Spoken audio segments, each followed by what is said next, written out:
আমাদের কাছে অনেকে পানি পড়া নিতে আসে, তো আমরা এই সূরা ফাতিহা পড়ে ফু দেই। যে কোনো পীর সাহেব হুজুরের কাছে গেলে, ইমাম সাহেবের কাছে গেলে যেই দোয়াটা পরে পানি পড়া দেয়, দোয়াটার নাম কি? সূরা ফাতিহা। দেখবেন হুজুর সব কথা বলতেছে আওয়াজ করে, দোয়াটা ফিসফিস করে পড়ে, কারণ আপনি শুনে ফেলাইলে হুজুরের খাওয়া নাই, ঠিক কিনা? এজন্য আমাদের কাছে আসলে আমরা জিজ্ঞেস করি কি হয়েছে, পেটে ব্যথা কার? আপনার? কয় না আমার বউ।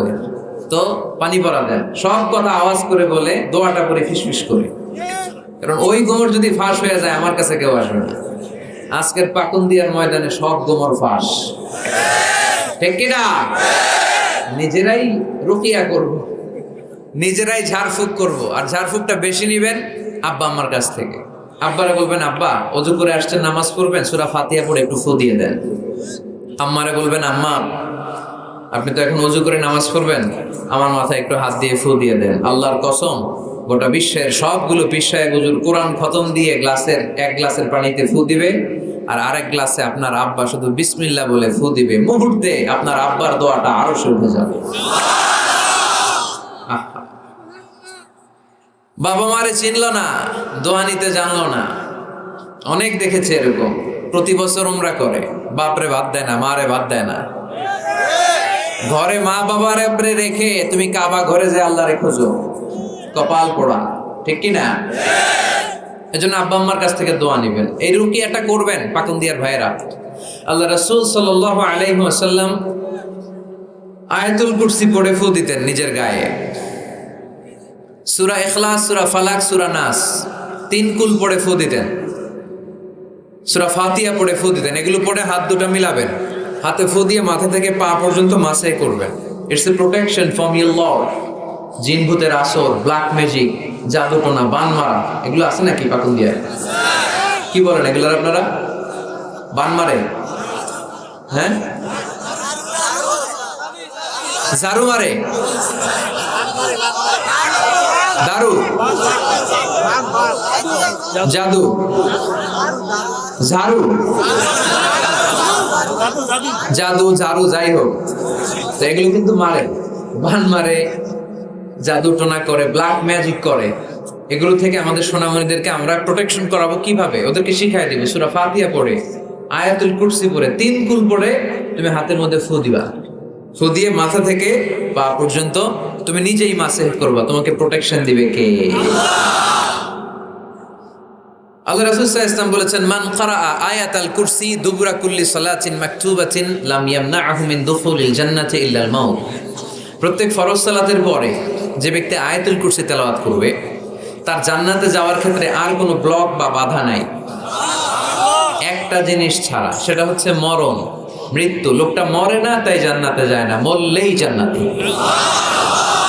এজন্য আজকে থেকে সূরা ফাতিহা বেশি বেশি পড়বেন তো ইনশাআল্লাহ। সাইয়েদনা আবু সাঈদ আল খুদরি রাদিয়াল্লাহু তাআলা আনহু বর্ণনা করেন, আমরা একবার মরুভূমিতে সফর করছিলাম, হঠাৎ দেখলাম মানুষের জটলা ডিঙ্গিয়ে ভেতরে যেয়ে দেখি এক লোক শুয়ে আছে, আর অন্য লোকেরা মন্ত্র পড়ে ফু দিচ্ছে। উল্টা পাল্টা মন্ত্র পড়ে ফু দেয় না? সুমন্তর সু, কালীকুত্তার গু।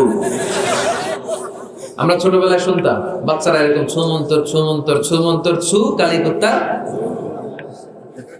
তো এগুলো পড়ে ওরা মন্ত্র পড়তো। তো উনি যেয়ে দেখলেন কি কি মন্ত্র পড়ে এই লোককে ফু দিচ্ছে।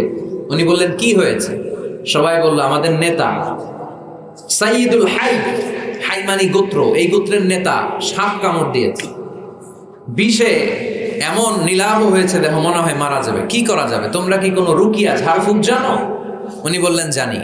তাহলে আসো একটু ঝাড়ফুঁক করো। উনি বলল শর্ত আছে, আমাদেরকে ছাগল দিতে হবে, 1 পাল ছাগল। আরেক বর্ণনায় এসেছে 30টারও অধিক ছাগল। সবাই বলল আমাদের নেতা, এর যদি কিছু হয়ে যায় আমরা নেতৃত্ব শূন্য হয়ে যাব, ছাগল লাগুক আর ওট লাগুক, তুমি আসো। বাড়ি বাড়ি যে ছাগল এনে, ছাগল রেডি। সাইয়েদনা আবু সাঈদ আল খুদরি রাদিয়াল্লাহু তাআলা আনহু পড়তে আরম্ভ করলেন, আলহামদুলিল্লাহি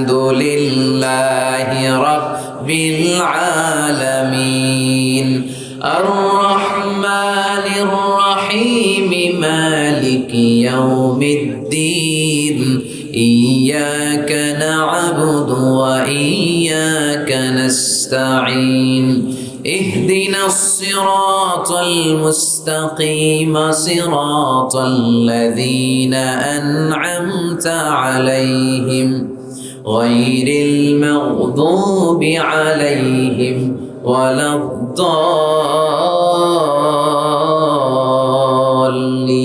পড়েন আমিন। উনি এটা পড়ে ফু দিলেন, ফু দিতে দেরি মুহূর্তের মধ্যে সোয়া লোকটা বসে গিয়েছে। আবার ফু দিছে, এবার দাঁড়ায় গেছে। আরেকবার ফু দিছে, হাঁটতে শুরু করছে, একেবারে সুস্থ। সবাই তো অবাক, টাসকি খেয়ে গেছে। আবু সাঈদ আল খুদরি রাদিয়াল্লাহু আনহু বলে, টাসকি পরে খাও, আগে ছাগল দাও। কারণ ছাগল দেওয়ার কন্ডিশন ছিল না, ওরা ছাগল নিয়ে আসছে। সাইয়েদনা আবু সাঈদ আল খুদরি রাদিয়াল্লাহু তাআলা আনহু আনন্দে এবার ছাগল নিয়ে সাহাবাদেরকে নিয়ে রওনা। পথিমধ্যে লেগেছে প্রচন্ড ক্ষুধা, তখন তারা কয়েকটা ছাগল জবাই করে খেয়েছে। খাওয়ার পরে পেট যখন ঠান্ডা, তখন ব্রেইন সচল। উনি চিন্তা করতে আরম্ভ করলেন, হায় রে, কোরআন দিয়া ঝাড়ফুঁক করে যে ছাগল নিয়ে আসলাম, এটা যে খাইলাম, এই ছাগল নেওয়া জায়েজ হয়েছে কিনা এই মাসালা তো নবীরে জিজ্ঞেস করিনি। কিন্তু ছাগল তো অলরেডি পেটে যায় হজম, কি করা? মদিনাতে যে জিজ্ঞেস করবো। মদিনায় যেই আল্লাহ রাসূল সাল্লাল্লাহু আলাইহি ওয়াসাল্লামের দরবারে যে জিজ্ঞেস করলেন, ইয়া রাসূলুল্লাহ, এমন এমন ঘটনা, ঝাড়ফুঁক করে আমরা ছাগল এনেছি, এটা কি জায়েজ হয়েছে? আল্লাহ রাসূল সাল্লাল্লাহু আলাইহি ওয়াসাল্লাম বলে, জায়েজ হয়েছে মানে? অবশ্যই জায়েজ হয়েছে, কোরআনের দাম বাড়ায় দিয়ে আসছো মিয়া। ছাগল কিছু থাকলে আমার ঘরে পাঠায়।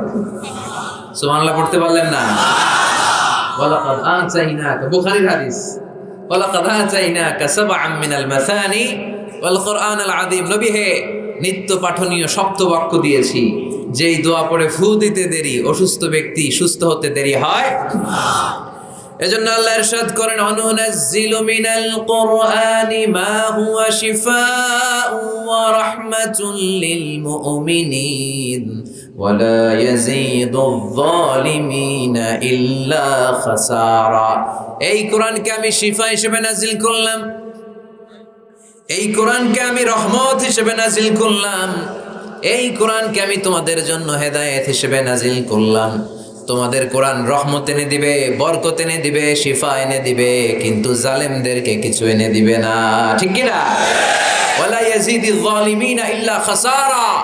জালিমদের অকল্যাণ করবে, জালিমদের কল্যাণ নাই এই কোরআনে। জালিম যদি হেদায়েতের নিয়তে কোরআন পড়ে তাহলে কল্যাণ পাবে, তা না হলে কল্যাণ পাবে না। তো এখন থেকে আমরা যদি অসুস্থ হয়ে যাই, যেই সূরাটা পড়ে আমরা ঝাড়ফুঁক করব, সূরাটার নাম আরো জোরে বলেন, ফাতিহা। এই সূরাটা কোরআনের ধারাক্রম অনুসারে 1 নম্বর সূরা, নাম্বার 1। কয় নাম্বার? 1 নম্বর। এই সূরাটা মক্কাতুল মুকাররমায় নাজিল হয়েছে, তাই এটি মাক্কি সূরা। কি সূরা? মাক্কি সূরা। এই সূরার আয়াত সংখ্যা 7টি। কয়টি? এবার আমি প্রশ্ন করব, আপনারা উত্তর করবেন আওয়াজ করে। সূরার নাম, ক্রমিক নাম্বার,